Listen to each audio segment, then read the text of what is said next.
आउज़ बिल्लाहि मिनश्शैतानिर्रजीम बिस्मिल्लाहिर्रहमानिर्रहीम। शुरू अल्लाह के नाम से जो बड़ा मेहरबान और नहायत रहम वाला है। उम्मीद आप लोग खैरियत से होंगे और इस वीडियो में इंजीनियर फैसल आपसे मुखातिब है। आप देख रहे हैं पाकिस्तान का सबसे बड़ा channel chemical engineering edge tech, जो कि केमिकल इंजीनियर्स और डीए केमिकल के स्टूडेंट्स के लिए तैयार किया गया है।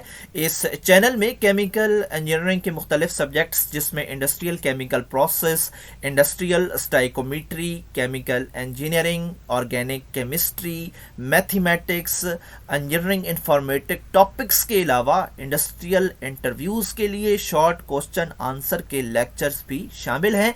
आप मेरे चैनल को सब्सक्राइब करेंगे तो मेरी हर लेटेस्ट वीडियो आपको मिलती रहेगी। हमारी आज की वीडियो का टॉपिक है डीए फर्स्ट ईयर की मैथमेटिक्स, एक्सरसाइज 1.3 है, क्वेश्चन नंबर 3 है।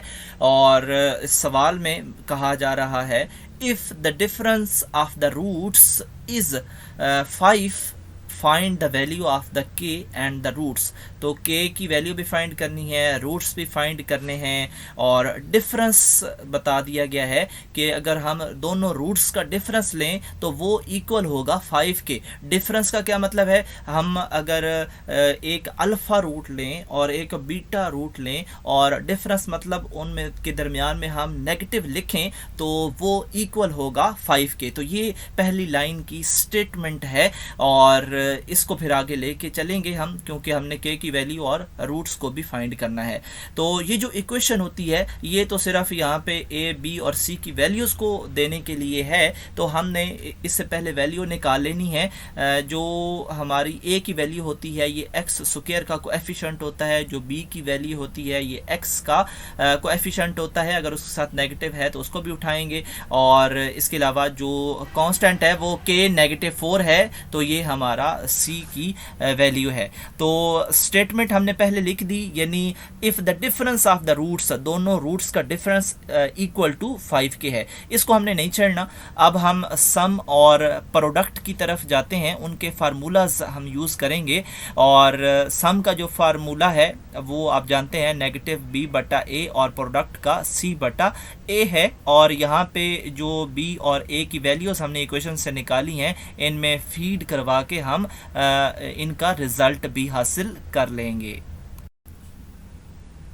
अब हमारे पास 3 इक्वेशंस बन चुकी हैं, एक डिफरेंस वाली, एक सम वाली और एक प्रोडक्ट वाली। तो अगर हम पहली 2 को देखें तो इनको हम आपस में ट्रीट कर सकते हैं। और हमें क्योंकि रूट्स की भी वैल्यूज़ चाहिए, यानी कि अल्फ़ा की वैल्यू भी चाहिए, बीटा की वैल्यू भी चाहिए, तो हमने इन दोनों को ट्रीट करना है और इसके नतीजे में हमें वैल्यूज़ मिल सकती हैं, क्योंकि इसके अलावा कोई ऑप्शन ही नहीं है। यहाँ पे जो थर्ड है वो तो प्रोडक्ट है और इसलिए हम इनको आपस में ट्रीट करते हैं। यहाँ पे हमने देखा कि इक्वेशन 1 को ऐड किया 2 में, तो हमने अल्फ़ा नेगेटिव बीटा और अल्फ़ा प्लस बीटा लिखा। यहाँ पे बीटा और बीटा जो है वो प्लस नेगेटिव होने की वजह से आपस में कट गए। अल्फ़ा जो है उनके साथ कोएफिशिएंट 1 है, 1 और 1 2 हो गए क्योंकि ऐड हो रहे हैं। तो इसके अलावा 5 और 7 ने मिलकर 12 बनाया और हमें अल्फ़ा की वैल्यू मिल गई 6। और उन रूट्स की जो वैल्यू मालूम करनी थी हमने, उनमें से एक की हमें वैल्यू मिल चुकी है। तो अब इस वैल्यू को उठा के हम इस ऊपर वाली 2 जो इक्वेशंस हैं इनमें से किसी एक में भी पुट कर दें तो हमें दूसरे की वैल्यू मिल जाएगी। तो बीटा की वैल्यू भी हमें मिल चुकी है।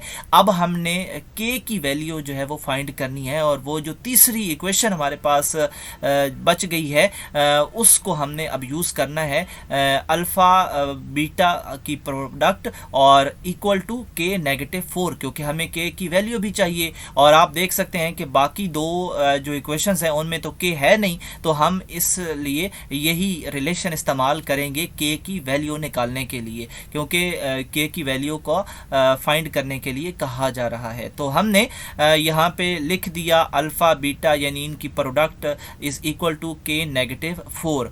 तो बीटा की वैल्यू हम हम यहाँ पे डालेंगे, अल्फ़ा की वैल्यू डालेंगे ताकि हमारे पास जो के है वो अकेला रह जाए। और यहाँ पे -4 ऑलरेडी है, -4 जब शिफ्ट होगा तो ऑफ कोर्स के अकेला रह जाएगा और -4 की जो साइन है वो चेंज हो जाएगी, प्लस हो जाएगा और हमें मिलेगा 10। तो हमने के की वैल्यू भी निकाल ली, हमने रूट्स में से अल्फ़ा को भी निकाल लिया, बीटा को भी निकाल लिया।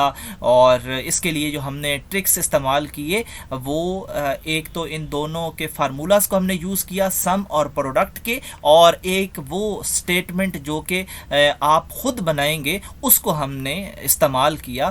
तो जो इन सवालों की स्टेटमेंट है उसको आपने गौर से पढ़ना, समझना और लिखना पता हो कि हमने इस स्टेटमेंट को पढ़ के कैसे लिखना है अपनी मैथमेटिकल फॉर्म में या इक्वेशन की सूरत में। तो ये था हमारा क्वेश्चन।